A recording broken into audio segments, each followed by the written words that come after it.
তুমি যে ছাতাটা আমার কুড়ি নিয়ে এলে তুমি আমার হ্যাঁ ছাতা আমার তোমার নাম লিখেছে তোমার আছে আমার বেটে বলি তো বলছি হ্যাঁ আমার বেটে কি করে তোমার নাম লিখেছে নাম লেখা না থাকলে কি হবে হ্যাঁ ছাতা আমার তোমার নাম কি গো আমার নাম হলধর হ্যাঁ হলধর বাড়ি কোথা জাহিদপুর হ্যাঁ জাহিদপুর তুমি যে ছাতাটা আমার কুড়ি নিয়ে এলে তুমি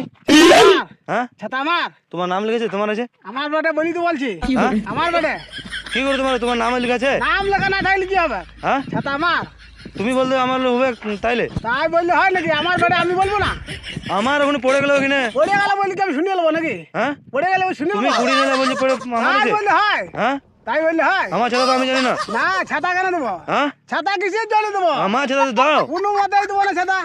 তাই কি হয় তুমি বললে ভাই না বললে এটা হবে তো না। আমার ছাতা আমি কিনে আনলো তুমি বললে হবে ছাতা আমি কিনেছি তুমি কুড়ি নিয়ে নিলে না কিনি নাই দাদা ছাতার দাম আমার না ছাতা দেবো না কেন দেবে না আমার ছাতা আমি দেবো কেন দিতে আমার গাজরের দিকে তুমি তো এলে গাজর আমি চলবো এখন হ্যাঁ গাজর আমি চলবো তোমাদের গ্রাম আছে তার জন্য তুমি গাজরে দেবে না নাকি গ্রাম কি সব গ্রামে একই অবস্থা হ্যাঁ সব গ্রামে একই অবস্থা ছাতার দাও না ছাতা দেওয়া হবে না হ্যাঁ ছাতা দেওয়া হবে না দেবে না তাহলে না ছাতা দেবো না তোমার নয় যাবে আমার সেটা না গো বললে হবে নাকি হ্যাঁ